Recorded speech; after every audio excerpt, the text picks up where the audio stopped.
會去山谷滑雪場睇靚景加滑雪，入住一泊兩食紅琴溫泉，再會坐平替簡易版寶樽川船，去食清水寺旁邊嘅人氣名物。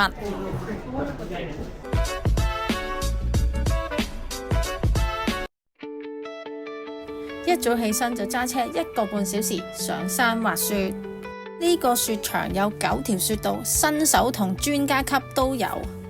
一到埗就梗係即刻租裝備啦。佢哋呢度呢就 iPad 落單，跟住佢會出張單俾你，繼續過隔離呢就攞裝備。總之好似大家樂叫餐咁啦。距離京都大約40至50分鐘車程就會嚟到呢個山谷滑雪場。呢度出咗名，有靚景有雪滑。不過假日零舍多人，新手嚟到真係變晒保齡球，唔係你撞人就人撞你。仲要我俾人水咗上到嚟，租晒裝備先發覺啊，教練要成2000幾蚊港紙，我就梗係唔捨得啦，唯有自求多福啦。啊，唔係隔離呢啲人要自求多福啊！又話出咗名多人嘅，點解冇晒人嘅？一定係啲人都驚咗我。總算安安全全4肢健全咁落返山啦！依家揸車大約25分鐘去我哋 book 咗嘅溫泉酒店。今次我哋入住呢一間紅山莊溫泉酒店，因為佢喺一個山丘上面，所以呢個視野比較高，可以一邊浸溫泉一邊飽覽琵琶湖靚景。同埋呢度裝修比較舊，所以呢價錢都比較相宜。呢度住一晚大約2800幾蚊港紙。你哋實話嘅，又話慳錢，住到咁貴，呢一度係我成個 trip 最貴嘅項目嚟噶啦。其實我都係早1個禮拜先 book，如果有人有啲更平，可以留言俾我知。呢度就係琵琶湖啦，呢度啊，又食懷石料理一泊兩食，又私家風呂，又泊車又剩，喂，呢個價錢都性價比啊嘛！浸完溫泉呢，就嚟食我哋呢個重頭戲懷石料理啦。哥哥呢就會解釋每一道菜呢係點做法啦，同埋係乜嘢嚟嘅。我哋呢個前菜呢，年糕豆腐，佢個質地呢好黏立，好搞笑。呢個簡直全晚 MVP 啊！呢個臘魚超級清甜啊，黐線！竟然呢塊咁靚嘅油甘魚唔可以沙司米，要沙煲沙煲。我跟佢啦，佢教我點呢？呢個近江牛不得了，我都第一次食。你睇下，聽唔聽到啲聲啊？嗰啲吱聲啊，係嗰啲牛嘅油香吱緊出嚟啊！食得太油膩，食翻呢一個臘魚蒸，清一清腸胃先。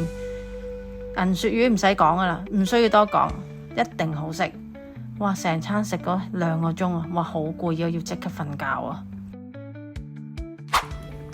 瞓醒梗係食埋個早餐先啦。呢個早餐都極為豐富啊！食晒呢個早餐呢，我覺得我唔需要再食午餐咯。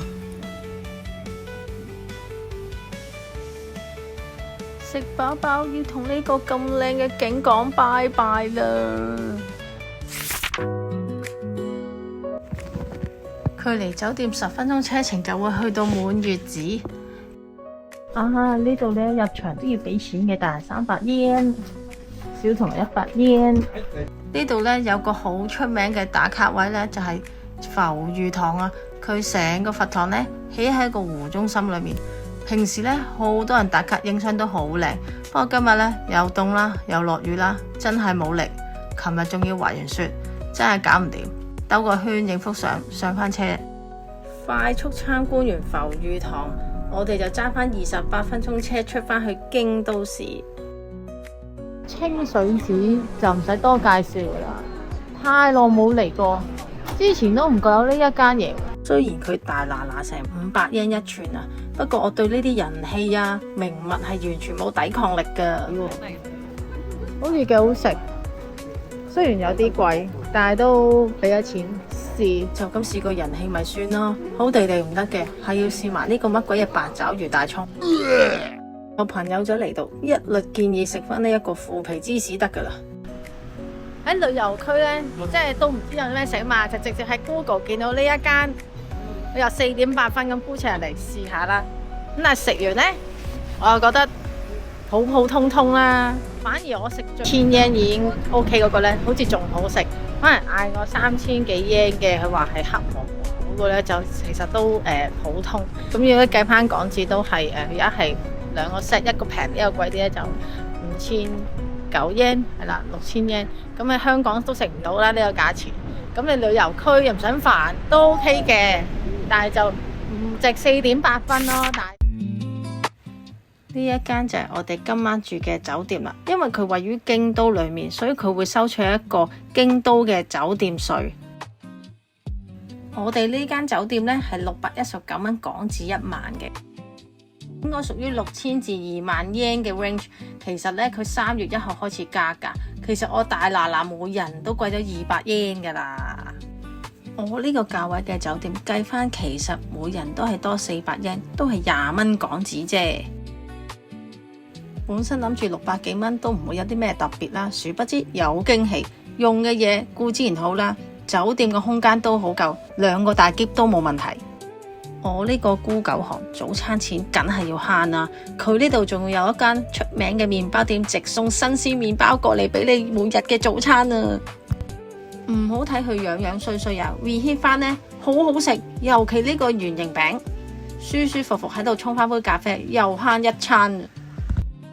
嗰啲酒店呢，好多呢都冇停車位嘅，因為都係嗰啲精品酒店。咁但係呢，呢度附近都好多呢啲咁嘅停車場，限咗嗰個價錢1800蚊嘅最大金料啊！落足咁多日雨，今日終於俾翻個晴天我啦！一早起身，我哋會揸30分鐘車去到南山。係嘅，南山啊，大家都唔會陌生啊。所以我今次絕對係唔會介紹什麼竹林啊、小火車啊，純粹嚟南山都係自肥嘅啫。我係從來冇着過和服嘅，諗住嚟南山試一間遊客比較少嘅和服店，睇下佢個流程同埋價錢如何。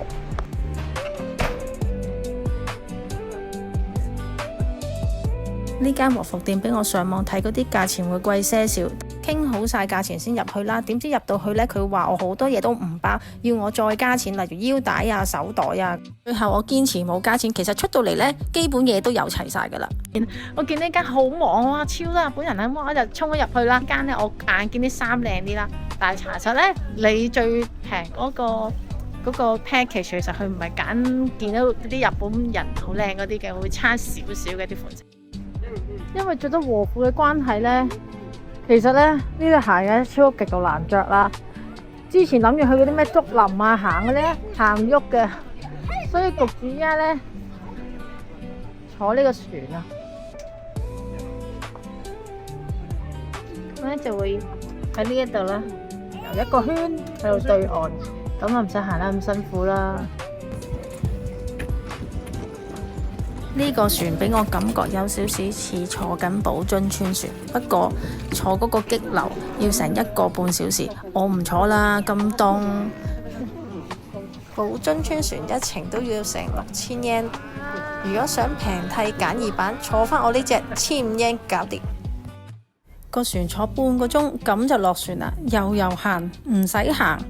今日着住和服，路線都係選擇比較舒服嘅。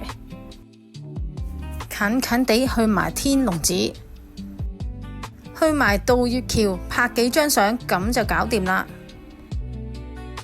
還咗衫啦，整體呢，今日呢個南山，覺得好多地方呢都收 cash， 你定啲現金嚟啦。如果唔係呢，有好多時有啲鋪頭呢就俾連租衫都係嘅，租衫都係收 cash， 食一啲小食嗰啲都係。咁可能係一啲比較貴少少餐廳，可能先有得碌卡。南山呢度呢，包括食肆啊，同埋我租衫嗰間店都係冇洗手間，要揾洗手間唯有就要去南山站呢度。不過洗手間就得一個，人啊梗係多啦。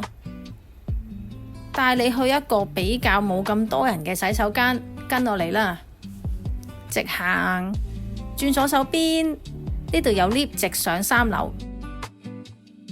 呢個洗手間明顯冇咁多人知道，唔使排隊，唔使等位，仲要乾淨，舒舒服服咁就一日。依家我哋揸車出返大阪市。